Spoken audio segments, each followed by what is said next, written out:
So Ben, yeah, I know we don't have much time left. I did just want to quickly talk about the Green Party nomination that's happening this weekend.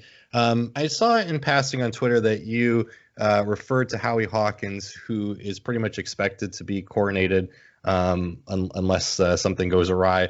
You referred to him as a soft imperialist. I know you also spoke up when Twitter had silenced him or had said that he was impersonating himself. So just overall, I'd be curious what led you to call him a soft imperialist and just any other thoughts that you may have about the Green Party nomination. Well, this gets into a very long discussion about the state of the US left and Syria and Libya and Venezuela and Nicaragua and a lot of issues. It's everyone who knows me and knows my work knows that I'm very critical of the US left for very frequently being soft on imperialism. So it's not like I'm saying that he's unique in that regard. And that would be not only in terms of Syria, but especially in terms of Nicaragua, where in 2018 there was a very violent right-wing coup attempt backed by the Trump administration, led by, frankly, a lot of terrorists, people who killed and tortured Sandinistas, including people I know who had family members and friends killed. They burnt down the houses of Sandinistas. They marked the homes of who was a Sandinista. I mean, just like fascist terrorist behavior. And then a lot of people on the US left portrayed this as a great uprising, a left-wing uprising, an anti-neoliberal uprising against the so-called dictatorship of Daniel Ortega and the Sandinistas. Absolutely preposterous, absolutely ridiculous.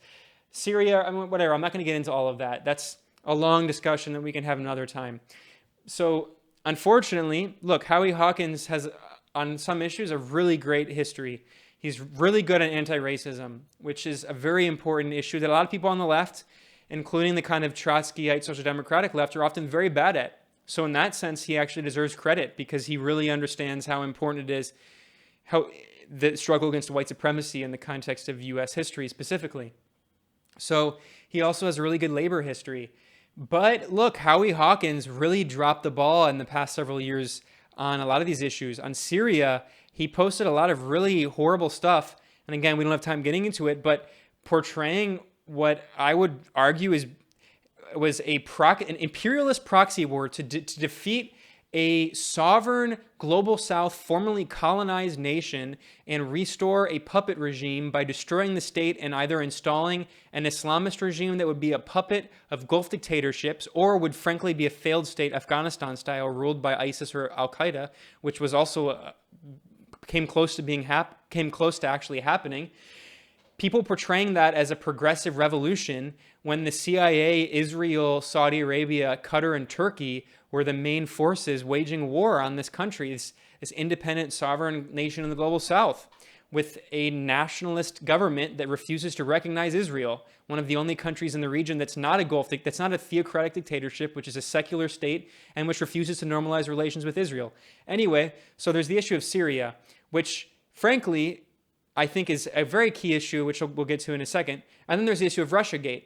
And, Howie Hawkins made comments with an interview with you. Primo Nutmeg is a good channel. You can take that as an endorsement if you want it, which you probably don't. But, I mean, you have a lot of great interviews, so I'm not in any way... And you interview a variety of people, which I respect, but his comments on Russiagate were pretty atrocious, frankly. Really giving into Russiagate, talking about how Putin this and Putin that. And then he did issue an apology, which is good, but this gets to my main point. Look, I have voted for the Green Party in numerous presidential elections. So I've never voted for a Democrat in a presidential election, and I'm not going to. I mean, this is an awful, abysmal party. And there's not really many differences between the Democrats and the Republicans on most important issues. But at the same time, look, what is the point of having a third party if all you're going to argue for is redistributive social democratic economic policies, which I 100% support, but then just take the kind of soft imperialist line? And my view is that the point of running these third-party candidates is to actually provide a challenge to the bipartisan dictatorship of the two-party, one-party state that the U.S. has. And unfortunately, not just Howie Hawkins, but many people in the Green Party have really been weak on this issue. And this also goes back to Bernie Sanders and many people in that camp. Look, this is a whole long conversation which we don't have time to get into, but as people, I as a U.S. citizen, I mean, I don't live in the U.S. anymore, but I'm a U.S. citizen, and I'm never, you can't, that's not something, even if I gave up my U.S. citizenship, which is a kind of dumb performative thing, I'm still an American. I was like, that's something that, it's part of like a political identity, and it's an issue we always we have a political responsibility by virtue of being people from citizens of the largest empire on earth and the largest empire in history, which has 804 military bases, and which not only through its military, but through economics, through the IMF, through the World Bank, through the dictatorship of the global dollar as the de facto global currency reserve and trade reserve, and the petrodollar, the main currency for selling oil, we have a responsibility, especially as people on the left, to work to demolish, deconstruct, abolish that empire. And that needs to be at the forefront of our politics, I think. I think it's one of the key contradictions as leftists who are U.S. citizens or non-citizens in the U.S. So I think that if you're a third party and you're trying to challenge that, it needs to be one of the most important issues. And it's not just a matter of later apologizing and taking a better position. Howie Hawkins has since taken a better position in some of these issues, but the point is that it needs to be a fundamental priority. And this is a fundamental issue with the DSA too. I know a lot of good people and comrades in Democratic Socialists of America. I also know a lot of horrible people who have odious politics, but DSA is very complicated. It's an extremely contradictory organization with so many internal contradictions that don't make any sense, that are going to implode one day, unfortunately. But I wrote an article about it, and I was soft in my criticism of DSA, even though I have very many criticisms, especially talk about Nicaragua and works in their collaboration with people who were funded by the National Endowment for Democracy, a CIA cutout by Ronald Reagan. Anyway, to keep this shorter, the DSA, they had this study that showed a survey of people's priorities, and at the bottom of the list was imperialism and also immigrants' rights, which are closely related. And look, I know a lot of people who have pretty good views in DSA who are anti-war and anti-imperialist, which is not necessarily the same thing, by the way. But the thing is, because you can oppose some wars but still support empire in other ways. And anyway, the point is that in terms of DSA here, that the point is, it needs to, not only do you have to like take rhetorically good positions, but it needs to be a major priority in understanding how capitalism functions. The last thing I'll just say here is that imperialism is the highest monopoly stage of capitalism. After the imperialists carve up the world, which they did in the 19th century at the Berlin Conference, the European powers literally carved up Africa with a map.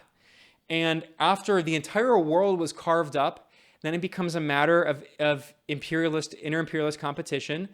And that led to World War I, to World War II, the Cold War. And then we got to the point where we're in such a stage of monopoly capitalism, because anyone who reads Marx, anyone who just thinks about capitalism understands that it has an inherent tendency toward monopolization. That's very clear in internal industries with monopolies in countries, but also that happens at the international stage. And we used to live in the stage of inter-imperialist competition.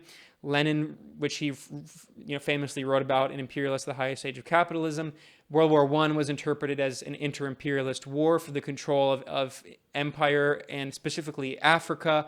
So W.E. Du Bois famously said that it was a war to carve up Africa, which it partially was, of course, also to carve up the Ottoman Empire, the Austro-Hungarian Empire. But then what happens is, over time, even empire monopolizes. And the U.S., throughout the Cold War, monopolized empire, and even the former European empires became kind of Caesarides in some ways. They're still empires, but they kind of became imperial kind of like subjects in some ways, not subjects, but like extensions of the US empire. And then you get the end of the Cold War, the destruction of the socialist bloc. George H.W. Bush, former CIA director turned president, I mean, the perfect symbol of the victory of capitalism through the CIA covert war, the capitalism's invisible army, the CIA, wage this war against against socialism around the world, and has the victory of George H.W. Bush, this oil baron who declares the New World Order, which is not some Illuminati conspiracy. It's the U.S. empire being the international hegemon with no challenge to it, and that since 1991, that has been slowly breaking apart and declining. But there are now a lot of people on the so-called left who see the decline of that system as something that is bad, and that gives rise to the softer left, but people like the anti-China fundamentalists. Who's the guy who he's just become so unhinged on Twitter that he just like calls China Nazi, but like he's calls himself a socialist, whatever. I mean, this DC think tanker. I mean, there really is this kind of social democratic, soft imperialist left that's growing, and it has some supporters in the Green Party too, who see they say that Russia is the new fascist power, and we have to unite with the European Union, which, by the way, has never had issues with fascism, and in NATO, which from its very foundation, one of the founding members of NATO was a fascist dictatorship in Portugal and has supported former Nazi collaborators and fascists since its entire history, through Operation Gladio, using them against socialists. So now there's this new attempt by especially people like the soft social democratic left, but even some anarchists who they're so terrified of the Russian boogeyman and China that they think we have to unite with the European Union and NATO, which are objectively the most pro-fascist institutions on earth. So anyway, I mean, that's a whole long debate, but that's my view. I mean, I just kind of summarize it in however many minutes there. And I think that, unfortunately, the Green Party has not done a good job of articulating that position. I'll make an exception. Ajamu Baraka. Ajamu Baraka is one of the best people on the U.S. left. He really gets it deeply at a fundamental level. His politics are really centered on that, understanding how key anti-imperialism is to being an anti-capitalist in the age of monopoly imperial capital. And I think Ajamu Baraka should be the future of the U.S. Green Party and not people like Howie Hawkins. Unfortunately, we have to look at what happened in Europe to the Green Party throughout Europe and also Canada. And there's now a debate going on in Canada, and I think actually the candidate right now trying to be the leader is amazing, and we should support him, Dimitri Lascaris. He gets it too. He fundamentally he's deeply an anti-imperialist, pro-Palestinian activist, pro-Venezuela solidarity activist. He gets it. But then you look at the current people in charge of the Canadian Greens or the Greens in Europe, and they have taken this position I was just talking about. They understand that there is a crisis of neoliberalism and a crisis of climate change. So what they're doing is trying to save imperialism by creating a new pro-environmental green rebranding of empire, by trying to save the European Union and NATO, and saying that and China and Russia and Venezuela and Iran are horrible. They all rely on oil. Well, not China, but they all rely on oil exports, and this is petropopulism. And we need to create a new Green New Deal, which I support, but a certain kind of Green New Deal that is anti-imperialist. But no, we need a Green New Deal through the European Union, through NATO, without talking about the military, which the U.S. military is the largest institutional consumer of oil on earth. So I hit a lot of points there, but fundamentally, my critique of Howie Hawkins is not even about him as an individual. It's about the fact that he, being the candidate of the Green Party, shows that they're trying to go in that direction that the European Greens have already gone in, which, sure, it's helped the Greens win some votes in Europe, but at what expense? At the expense of abandoning that core mission that I think really needs to be the fundamental mission of the left in the entire world in the 21st century. And unfortunately, there's a whole nother dimension to what's going on, where every other candidate who's running against Howie Hawkins is alleging that the nomination has been rigged. This goes into partnerships between the Hawkins campaign and national co-chairs. Also, because the Green Party is so small, I think that maybe friendships are involved in some issues too. I mean, I agree with you on Ajamu Baraka's politics. Unfortunately, he's been actually supportive of Howie Hawkins as a candidate. I think that's honestly because he's friends with Margaret Flowers and Kevin Zeese, who essentially Margaret Flowers was in charge of the Draft Howie campaign, and Kevin Zeese is his communications director. I wish that there would be more people outspoken, not just about Howie Hawkins' politics, but also about the rigging that's going on. And honestly, I'm kind of surprised that there hasn't been much attention by the independent media on all of the controversies that have been surrounding the Green Party nomination. There have been, a few people, Jimmy Dore, Nico House has actually focused on it quite a bit. George Galloway has spoken about Hawkins a bit more recently. Why do you think it is the case that the left party, the Green Party, isn't getting more focus? And when you have every candidate but one saying that the nomination is rigged, wouldn't that be a bigger story in the left? I think this is fundamentally related to the issue I was trying to get at, which I was trying to stress is not just about Howie Hawkins as a person. Is that what is the direction of the Green Party in the future? I didn't even mention the fact that, look, I've acknowledged that Howie Hawkins did some good work, but the reason I made that whole long tangent is because Howie Hawkins comes from a particular tradition coming out of the Socialist Party USA. The Socialist Party USA was founded by Max Shachtman, who should be, every time someone on the left in the US hears his name, they should spit. I mean, this is one of the most despicable, vile people in the history of the US left, the worst kind of turncoat. Max Shachtman was one of the Trotskyites who became a total neocon, who supported the Bay of Pigs invasion. He supported the Korean War, and he gave birth to this kind of, he represents that legacy of the Trotskyites who became neocons. Bayard Rustin was also one of the main leaders of the Socialist Party USA. Bayard Rustin he was working with the CIA. So this is what the figures we're talking about. This is the kind of Cold War left we're talking about. Unfortunately, I'm not accusing Howie Hawkins of secretly harboring those views. I'm saying that he comes out of that tradition of the US left. And so does the DSA, by the way. But that's a whole long conversation. Anyway, the point is, the reason I mention all that history is because it's become clear to me that the Green Party is trying to go in that direction. Sometimes I call it the kind of the respectable left, where you tone down certain views because you know that you're going to be criticized as a tanky or whatever the stupid smear is, the smear de jour is, because you want to get more respect in mainstream progressive circles, whatever.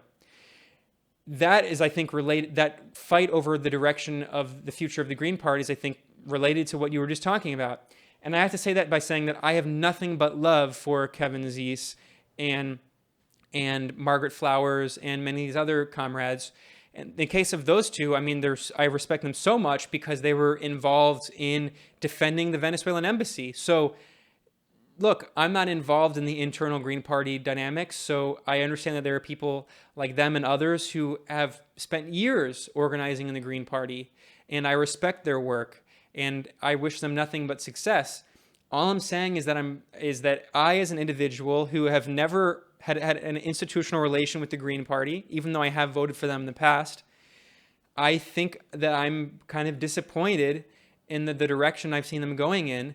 I think the direction they should be, and I understand that Ajamu Baraka endorsed Howie Hawkins. I get that. So, this is a complex discussion, but I think someone like Ajamu Baraka needs to be the future. And also there's the issue of whiteness too, which, I mean, of course we should have white candidates. I'm not saying we shouldn't have white candidates, but the Green Party is a very white party, and we need more people of color to be candidates, especially people like Ajamu Baraka. So I thought that the Stein-Baraka slate was a pretty good one, and I thought picking Baraka was a brilliant move, and I think that that's a move that the Green Party that not only because of all the issues I'm talking about, but just because of strategy, that needs to be the direction the Green Party goes in the future. And I'm worried that it's kind of going down the same path of the European Greens, which all we have to do is look at the European Greens and see that it has been pretty bad.